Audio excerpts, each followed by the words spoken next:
Good afternoon, everyone. I'd like to welcome everyone to today's webinar, where we'll be focusing on a discussion for our K-12 schools customers.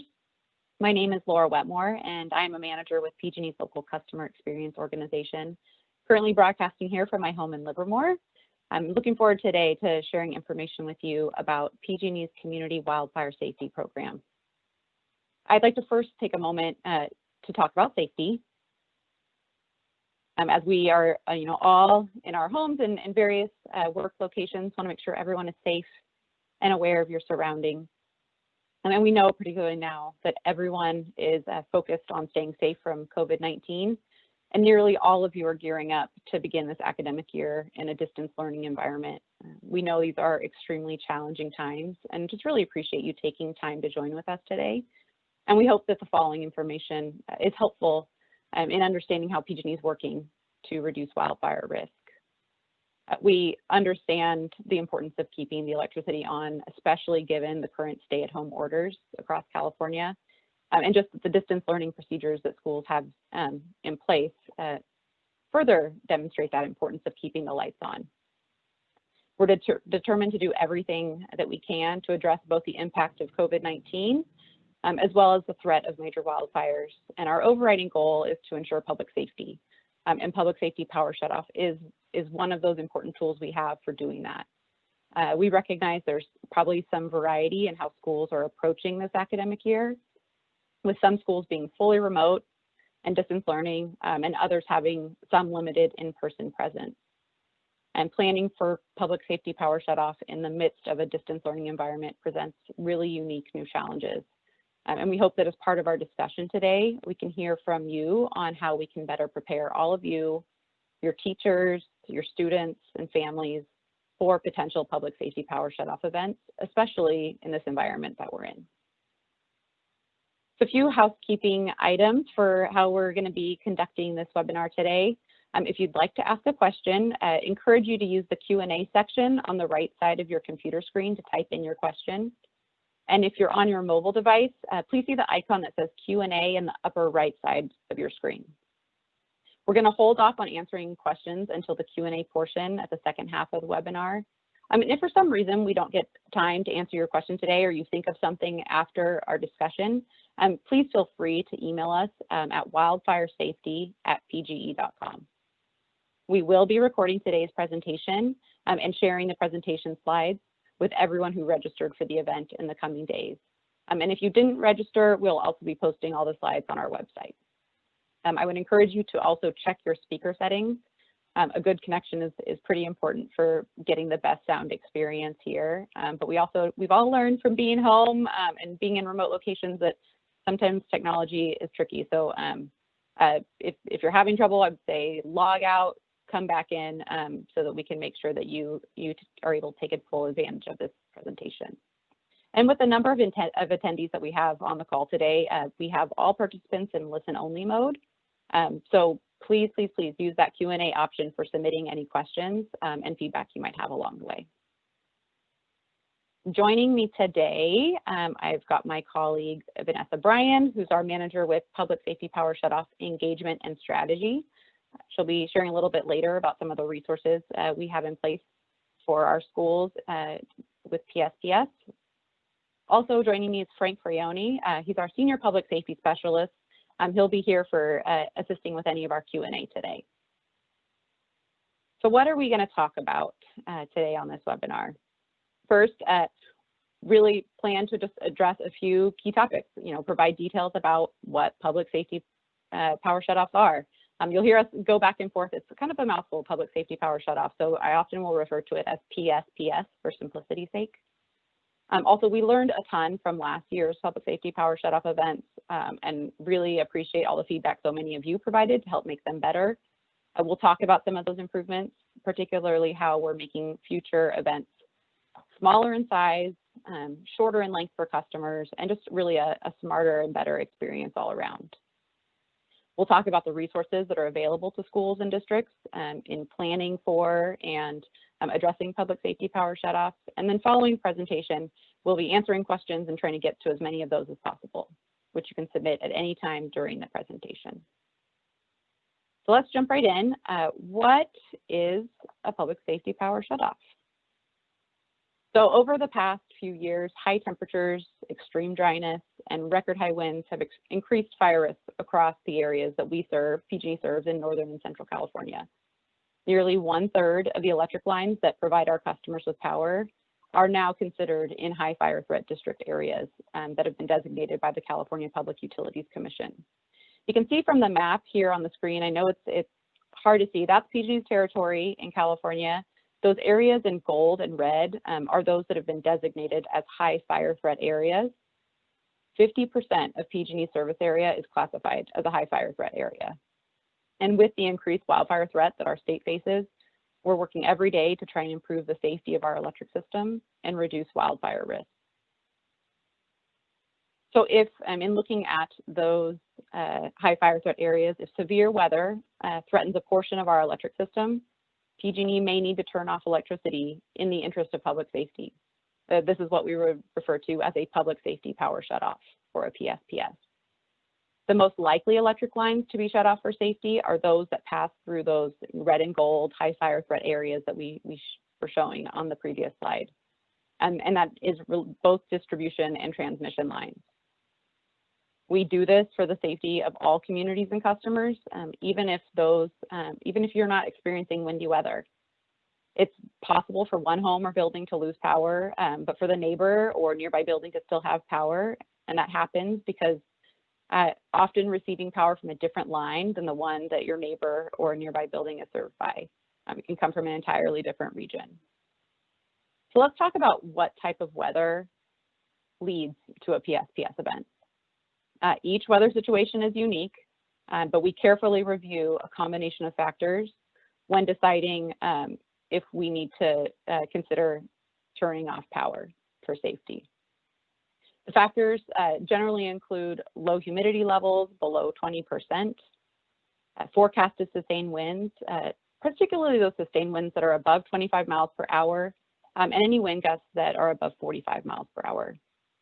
We look at dry material on the ground and low moisture content in the live vegetation. And we always pair this with real-time ground observations from our Wildfire Safety Operations Center and our crews working across the service territory to confirm that what we're seeing in all of our weather models is actually matched there with real-time observations. A frequent question we get asked is how often a PSPS event will occur in a certain area. It's what we all want to know. PG&E uses a conservative estimate of potential PSPS events based on weather model data that we've collected over the last 30 years. What you can see on this slide, there's a map here on the right-hand side that shows kind of a spectrum of white all the way up to green. This data does not represent actual PSPS events, only the average likelihood and frequency that we might have an event. And from this model, we estimate an average of anywhere from 0 up to 3 events per year, depending on where you live in the state.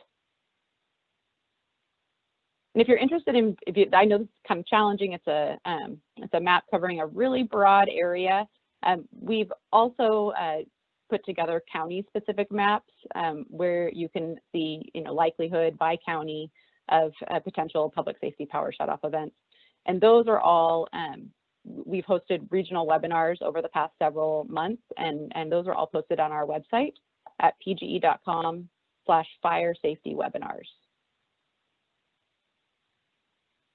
You can also find them at Wildfire webinar, pge.com/wildfire webinar.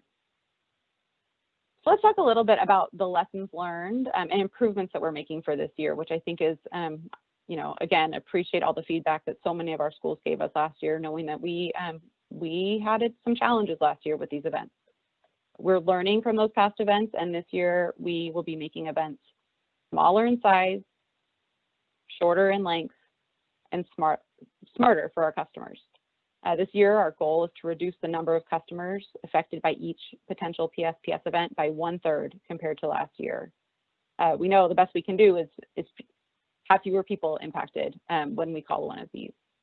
We've also committed to restore customers twice as fast after severe weather has passed by increasing the number of helicopters, PG&E crews, and other resources to inspect lines and restore power. And we're getting smarter by making PSPS events easier on customers by providing better information and resources before, during, and after a PSPS event. Let's talk a little bit more about what we're doing to make them smaller in size. And to meet this goal of having less customers impacted by any event, we're shortening them by installing more than 600 devices that limit the size of outages, so fewer communities are without power. We're installing microgrids that use generators to keep the electricity on. A microgrid just allows PG&E to safely provide electricity using temporary generation during a PSPS event. And in targeted locations, we're placing lines underground, knowing that that's a good solution for that community. Next, we are really focused on shortening the length of each event. And then to do that, we're deploying more crews for inspection and restoration efforts. We're nearly doubling our helicopter fleet from 35 to 65, as well as using 2 airplanes with infrared cameras capable of inspecting transmission lines at night, which was a challenge for us last year. A lot of our inspections could not happen overnight, and that will be really helpful in speeding along the inspection and restoration process. In terms of making events smarter for customers, we are really focused on providing more accurate communications and additional resources. It includes better weather monitoring technology and installing new weather stations to more precisely and intricately forecast the weather that could lead to a PSPS event. We're improving PG&E's website bandwidth to provide information for all customers, knowing that that was a real challenge we had last year. We're giving customer notifications with information about when power will be turned off and back on, just a lot more detail in those notifications than what we had last year. We'll also be opening community resource centers for customers to attend to get information and resources during the event. And really just increasing our collaboration, working more collaboratively with cities, counties, tribes, critical service providers, and other customers to make sure that they've got plans in place for this year. We're also delivering more assistance before, during, and after PSPS events, including just a partnership with our friends at California Foundation for Independent Living Centers and other community-based organizations to support those who are disabled and the aging population. We've also simplified the process for our medical baseline customers, allowing them to make it just easier to sign up for the program, making it a smoother process to join and stay in that program.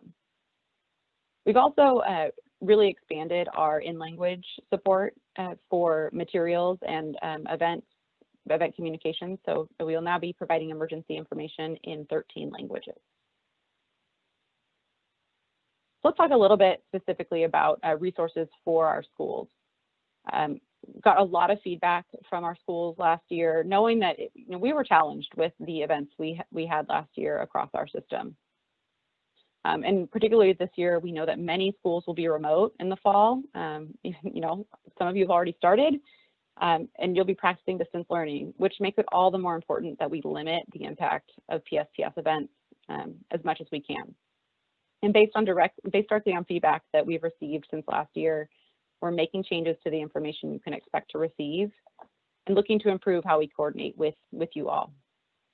For example, we're refining our maps to better show which areas may be affected by a PSPS event, including both, what we would expect and plan an area to look like, as well as actual outages during an event.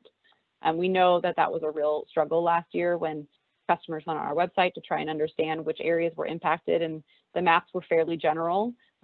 We'll talk about this later, but with some better pictures to give you a sense, but really have refined our maps to give better detail and allow you and other customers to make better decisions based off those maps. We're improving our notifications to provide more detail earlier, including an estimated window of time for shutoff and restoration, knowing that you need to know what's that, as close as possible, what does that timeline and window look like, so that you can be pulling things together to restart a school day or make plans with students and teachers. We've increased our website bandwidth and will provide informational links that lead people to information about their affected communities. And we're improving our coordination with districts, offices of education, and local emergency services to provide advanced notification before and during an event. Really, since beginning public safety power shutoff just a couple of years ago in PG&E area, we've been working with schools to develop plans to respond to a PSPS event at their campuses. And with distance learning in place, just really recognize there's a whole new level of complexity added to schools planning for PSPS, when any given event could have impacts not only on your own facilities, but also to the homes of your teachers, students, and staff. I'm going to turn the slides over now to Vanessa Bryan. She's manager of our public safety power shutoff engagement and strategy team, and she's going to share some more details about the resources and tools that we've been working on and are available to help you plan for and understand the impacts of any potential PSPS events that may affect your community. So turn it over to you, Vanessa. Great, thanks, Laura. And as Laura mentioned, my name is Vanessa Bryan. I'm broadcasting safely from my home here in Roseville. So I want to talk to you about the advanced alerts that we will provide for customers. We're always doing our best to share what we know about the weather and our equipment as soon as we can, keeping in mind that weather conditions can be uncertain and they can change. But we will provide advance notice to our customers prior to turning off power. And our goal, whenever the forecast allows, is to send customer notifications 2 days ahead, 1 day ahead, and just prior to shutting off the power.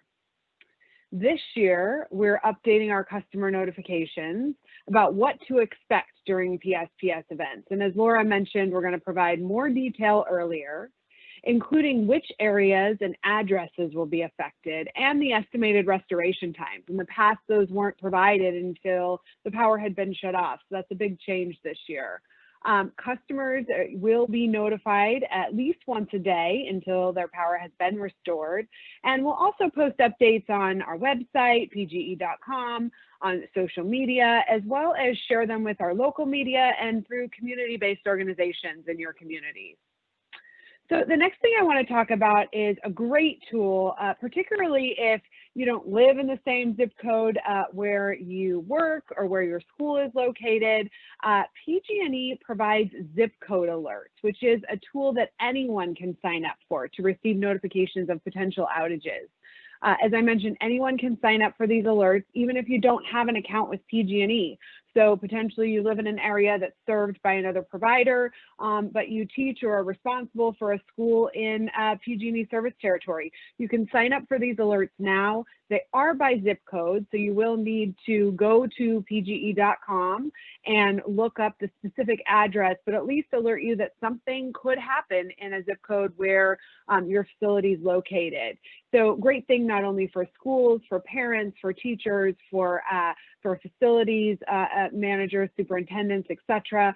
But also if you have a family or loved one in other areas, another great reason to sign up for the zip code alert. They'll be shared via automated calls and texts, and you can call 1-877-900-0743, or you can text the word enroll to 97633 and get enrolled in those right away. Again, we recommend that teachers and administrators really sign up for their home and their school zip code, particularly if you're not served by PG&E.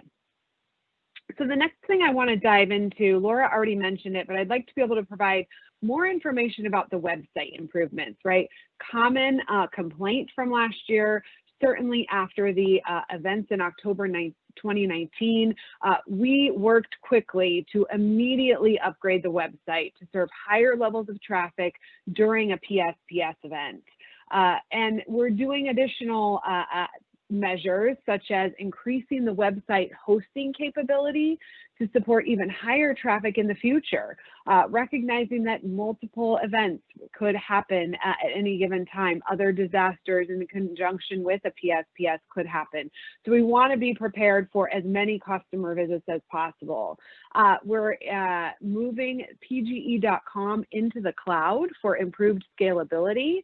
We're building new standalone, a standalone cloud-based website specifically for emergencies. And we're developing an all-in-one map. This is a really great improvement that includes both PSPS planned outages as well as actual outages. Oftentimes with forecasted weather that could lead to the need to shut off power in the interest of safety, there may be other areas that experience that weather that aren't in high fire threat areas or aren't served by lines that go through high fire threat areas, but they could experience other outages. And so you'll be able to see everything in one place. Previously, you had to go to a couple different maps for that. We're developing lower bandwidth options. So pages will load faster, particularly if you're in an area that's experiencing low bandwidth or connectivity. And then we're, as Laura mentioned, we're going to be fully multilingual, and that is translating our content into 13 total languages. Our site has been tested for ADA accessibility. In fact, we're adding a number of resources in American Sign Language, really looking to make the website as accessible as possible for our customers. And then we're also working to update the layout so that it's more intuitive for you to find information about events. And by refining our PSPS event maps, it'll really help communities, critical facilities, and you all know what portions and what areas are impacted nearby. An example of the refined map is shown on the current slide with a proposed event map and an event map from last year. So you can see that there. The next topic I'd like to go into more detail about is our customer notifications. What information are they going to have this year? First, we'll go over the PSPS watch notification. So we will send customers automated emails, texts, and phone calls in advance of a PSPS event if their area is under a watch for a PSPS event. And that's due to high winds and dry conditions being forecasted. Watch notifications will be sent 2 days ahead and 1 day ahead when and where possible. And information, as mentioned previously, will also be available through local news and radio outlets, our website, etc. What I want to call to your attention here is the estimated shutoff window of time. It's included in all the channels highlighted on the slide, as well as the estimated time we expect power to be restored. So you, at that point, will have as much information as we do and can plan accordingly. And this additional information for 2020 is really the direct result of feedback provided from customers, provided from community partners about needing more information sooner. So if in the interest of public safety, we need to upgrade the watch to a warning, you will see an example of the warning notifications. And receipt of these notifications will result in the power being shut off for customers in the specified area. So again, we will be notifying customers with the estimated window of time that we expect power to be shut off and when we expect it to be restored. Those times could change slightly from the original watch notifications simply because of the weather change. And we know that forecasts are uncertain. And we'll do that again through emails, texts, and phone calls. And the power will remain off until the weather has passed and all equipment has been inspected. You can expect to receive daily updates until the power is restored, and we'll send you an update once the power has been restored, particularly for folks who are not home or not at the site that they're responsible for. You will at least know that power has been restored there and you can resume accordingly. So the next thing I want to bring your attention to is our weather webpage and 7-day PSPS forecast. This is a dedicated web page that provides information on potential weather conditions that could lead to a PSPS event and offers a 7-day potential forecast. It's updated daily and provides 4 levels of PSPS potential. So everything from not expected all the way up to a warning. And this will coincide with those notifications that we just went over. The map is updated in real time using information from PG&E's weather stations and cameras. And this allows customers and critical facilities really the opportunity to anticipate potential weather in advance. You can also sign up for a push notification related to the updates of this page daily. We receive them as employees, and it's a great reminder. Just a quick check of are we expecting any PSPS events or to be forecasted in the next 7 days? You can do that. The email's there at the bottom of the slide. It is cloud.em.pge.com/PSPS-7-day-sign up. And again, that's at the bottom of the slide there. Anyone can sign up for those notifications. And like I said, it's a great tool just to take a look real quick of, what is PG&E seeing in terms of the forecast on any given day. So again, if you sign up for these alerts, these are separate from PSPS notifications. You'll receive an email daily with potential weather conditions, even if a PSPS event is not in the forecast. So I want to make sure we set the right expectations in regards to those. The next thing I want to talk about is what we're offering for customers during an event. So we have our community resource centers, or CRCs.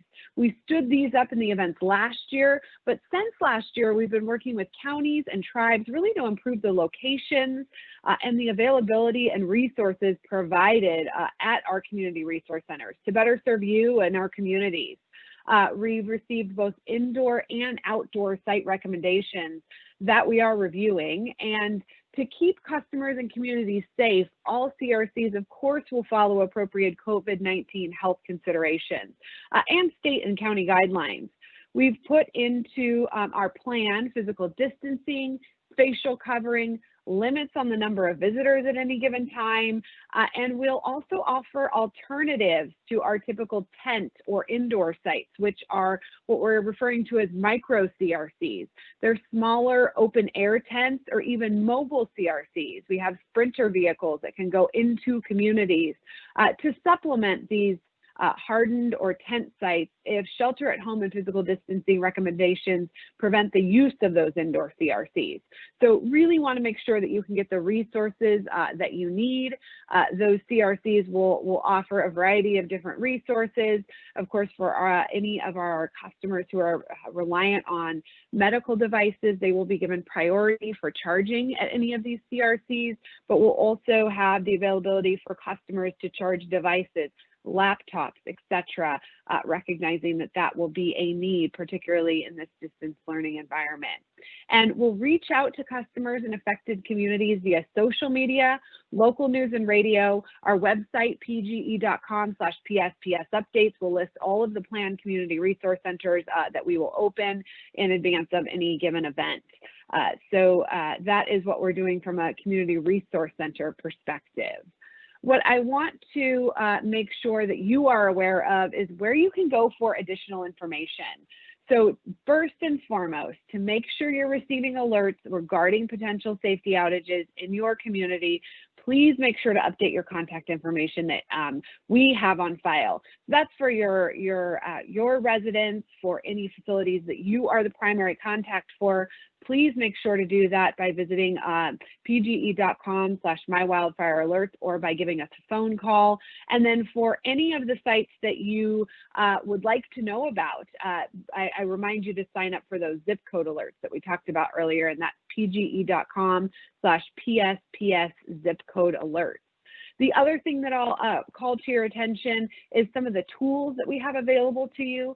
So we have wildfire safety curriculum that is going to be posted on our Safety Action Center. And that Safety Action Center really provides a lot of great resources when we're thinking about emergency preparedness. So online games that can teach students about wildfire safety and really how to prepare for an emergency. And we're going to continue to post new items there. We'll push out notification once those new items are posted that can help supplement your curriculum as you see fit. The Backup Power webpage is a dedicated webpage with information regarding backup power solutions, how to purchase them, what should you be considering, who are some of the vendors out there, what are the different solutions, and how to operate them safely. Safe operation is, of course, very, very important. And then I'll also call to your attention Prepare for Power Down, and that's a statewide website focused on the statewide education campaign. You can get to any of the investor-owned utilities that are participating in public safety power shutoffs for their service territory and about what they're doing for an emergency preparedness and safety outages. So again, great resources for you to visit at any time. With that, I'd like to turn it back over to you, Laura. Thanks, Vanessa. All right, we are coming to the end of our formal presentation, and just want to remind everyone to be using that Q&A function to submit any questions you might have. Again, these slides will be available to you after the webinar. For additional information about our Community Wildfire Safety Program, you can visit pge.com/wildfiresafety. I think we should have plenty of time to get to questions, but if for some reason we don't get to your question today, or if you have any follow-up questions, you can always feel free to contact your PG&E representative or email your questions to wildfiresafety@pge.com. Some stuff that we're doing for students and parents, knowing that they are a very important stakeholder in what happens with our communities and schools. We're in the process of conducting some focus groups to gather feedback from parents. And also, Vanessa mentioned it a bit earlier, this will be posted on our Safety Action Center website, but developing interactive digital materials to teach students about wildfire safety and outages. And really, would love feedback from teachers if those are materials that schools or teachers could use with their students. We'd be happy to make those available. I want to give some kudos to Leslie Taylor and her team at the California Department of Education for the great resources they've put on CDE's website related to PSPS. A ton of information there, for each of the utilities and the PSPS programs. Would encourage you to check those out with the collection of resources she's put in place. Mentioned earlier that we've been hosting a series of regional wildfire safety webinars where we've shared localized versions of this presentation. Would encourage you to check those out if you didn't attend one of those in your own community. The recordings and slides from those are available at pge.com/wildfirewebinar. And you'll also find this webinar there in the coming days. What's nice about those localized versions of this, we get into much more specifics around, frequency of PSPS event by county, more detail about the types of work we're doing to make events shorter, smaller, and smarter. And so would encourage you to go on that website, look at that link, and check out your local county version of this presentation if you're looking for additional details of what's happening at a local level. And again, if you've got questions or have suggestions on other ways that we can be helping you and your school better prepare for PSPS, especially in this distance learning season that we're in, please email us or reach out. I think we acknowledge you all have had to pivot so much in how you go about conducting your school year, and also planning for potential PSPS is an additional challenge that we really want to provide as much support as we can in helping you get the information that you need to plan effectively, connect you with the resources, any resources that we have that can give you the information and insight that would make that as seamless of a process for you, your students, and your teachers. And knowing that this is new for all of us, I think we would really welcome any suggestions or lessons learned, from each district on how they plan to go about it, and any ideas they have on how they would look to navigate this wildfire season in a distance learning environment. Okay, we're going to transition to the Q&A portion of today's session. You've heard from me, you've heard from Vanessa Bryan. We're also joined by Frank Frioni. Frank is our public safety specialist. He's based in our San Mateo County office, but he and his partners work closely with offices of emergency services at the county levels and really ensure close coordination, particularly during a public safety power shutoff event, that we've got close coordination with our public safety partners. One question that we have been getting is whether this presentation will be available for download. Again, if you registered as you signed in for today, we'll be sending that out to you. And if for some reason we don't have your information, we will also be posting this presentation to the PG&E website at pg.com/wildfire safety. And again, would encourage you to use the Q&A section on the right side of your computer screen to type in your question. And if you're on a mobile device, see that icon that says Q&A in the upper right-hand side of your screen.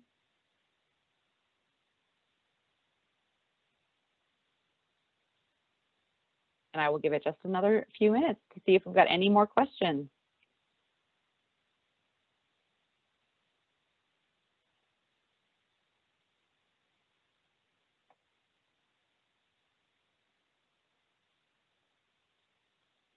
Okay, I will not keep you long. I know you're all preparing for the school year and trying to get geared up for that. If we didn't get to a topic that you wanted to discuss today, please send us your questions. Reach out to us. If you've got a PG&E representative that you know well, please feel free to follow up with them or shoot us a note at wildfiresafety@pg.com. Really thank you for taking the time to take part in this webinar today. And we just really appreciate all that you do to educate our kids every day. Oh, I'm getting a question actually. Hold on one second. We will share the PowerPoint. And another question we got was, when there's a change in plans for power, for any of these public safety power shutoffs, can schools be notified? Yes, absolutely. So anytime we've got a change, whether it's, before a shutoff actually happens, Vanessa talked through, we would be going through a watch notification to a warning. In the event we find that we aren't planning to execute a public safety power shutoff or there's a change around timing, absolutely you can expect a different notification to let you know that there's been a change in those plans. Similarly, if for some reason, after the power has already been shut off and the timing that we anticipated around restoration changes because we've identified damage in the field that's going to extend restoration or extend the repairs required to get that line safely back in service, you should expect daily notifications from us letting you know the status of the outage until you're restored.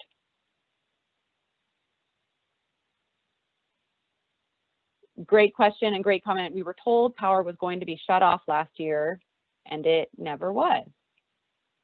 That absolutely a challenge that we had last year. And Vanessa, I may have you chime in on this as well. But I think just starting off, where we saw some of the biggest challenges last year were with those maps that we mentioned earlier. I think a lot of customers made decisions around the maps that were posted online, and then come to find out that their area wasn't actually impacted because that map was a fairly general picture of an impacted community.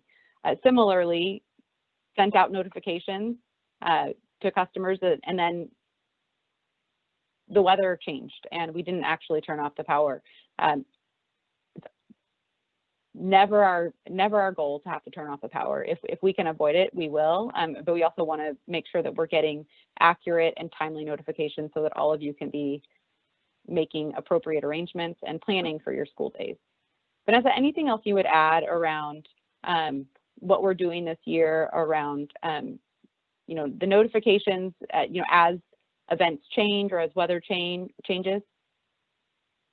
Yeah, thanks for the opportunity, Laura. So the other thing that I'd mention is that our weather modeling, we've really refined our weather modeling over the course of the last year, and we are able to get more granular. And so what that means is that some of the, for lack of a better term, outer areas that might have been included in notifications last year, but then were not actually turned off, we would, look to avoid that as much as possible and hone in on the exact area that's going to experience the weather that we need to be concerned about. And so to Laura's point, we will send cancellation notifications once we're absolutely sure that an area that was previously notified will not be shut off.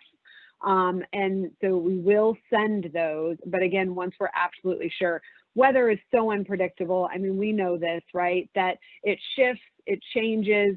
And so during the course of those 2 days leading up to the power shutoff, when we're notifying folks, things can go back and forth. So we don't want to cause any further confusion. And to Laura's point, if we can avoid shutting off the power, we will, right? We're not going to shut it off just because we told you we were. We're going to shut it off because we absolutely have to, related to safety. But again, we have really refined our ability to hone in. We are certainly making events smaller in size through some of the measures that we talked about in the presentation, sectionalizing, microgrids, et cetera. And that should result in really minimizing those kind of false notifications, if you will, where power is never turned off. Thanks, Vanessa. And following on, the great lead into the next question, we mentioned potential generators being set up in certain areas, our microgrids, and do we have a map of locating all of those generators? And so would welcome Frank Frioni. Frank, can you answer this question for us? I can. When a determination for a microgrid is set up, they'll put it out at that time. So there's no actual microgrids are going to be set up in advance until we actually figure out what circuits can be terminated or shut down and the extent, and then a decision will be made. And once that is made, we'll put that information out on our website to let the local area know. I would also point you, Frank, we could have you go on mute. There we go. We mentioned earlier that we've done some regional webinars by county, and in some of those presentations, we've shared a bit more detail of areas that we think would be good potential locations for microgrids. So I would encourage you for your county to find that webinar on our website. Yeah, and Frank, we don't have a map, and that's a good question, because I think we don't know where all of those would be, and they wouldn't necessarily be set up all at the same time in each of those locations. But those regional webinars do dig into some of that more localized information around potential locations and plans we might be able to consider for those generators in specific communities. So I encourage you to check that out for the more localized, detailed information.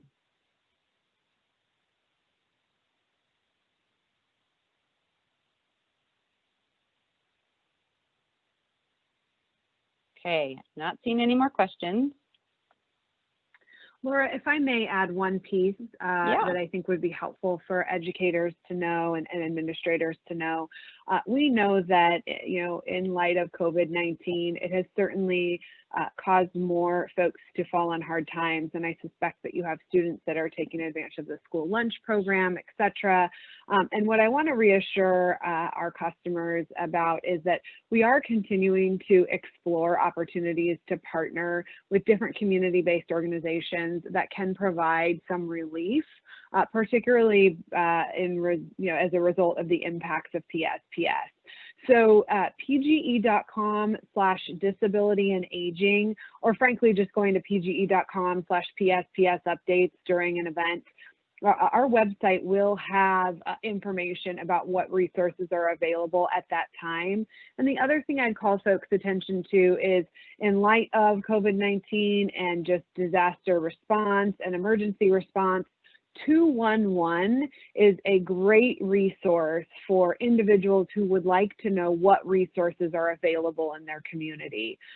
So during a PSPS event, if customers are unaware, or some of your students or school families are unaware of where they can get more help, they can simply dial 211. We are working closely with them to make sure that they're aware of all the resources that we're helping provide in an event, and can connect with customers with the right resources in their community. So 211, simply dialing it or going to 211.org to find more information about the exact phone number for the specific community is a great resource to be able to provide to your families. Thanks, Vanessa. Well, again, I want to thank everyone for taking time to be part of the webinar today, and just appreciate what you all are doing to help support educating our kids. We know that schools play such a significant role in supporting the community, and it's just really a privilege to get to partner with you.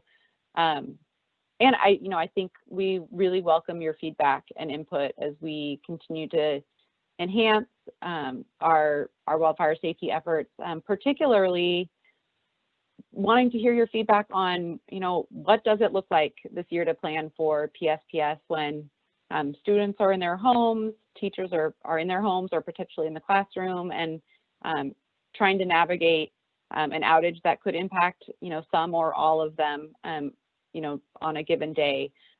Would love your thoughts and ideas on how you might be planning for that, and if you have best practices or ideas of how to best prepare your staff and students and teachers in the event that were to happen. If you have questions, you can always call us. We've got a direct line for our public safety power shutoff program, 1-866-743-6589. Or you can always email us at wildfiresafety@pge.com. And if any of your colleagues missed today's presentation, we're going to be hosting another session next Thursday, August 13th at 10 a.m. And again, we'll be planning to post a copy of these slides to the website. Appreciate your time today, and really just ask you to have a safe day. Good luck with the start of the school year, and hope to talk to you again soon.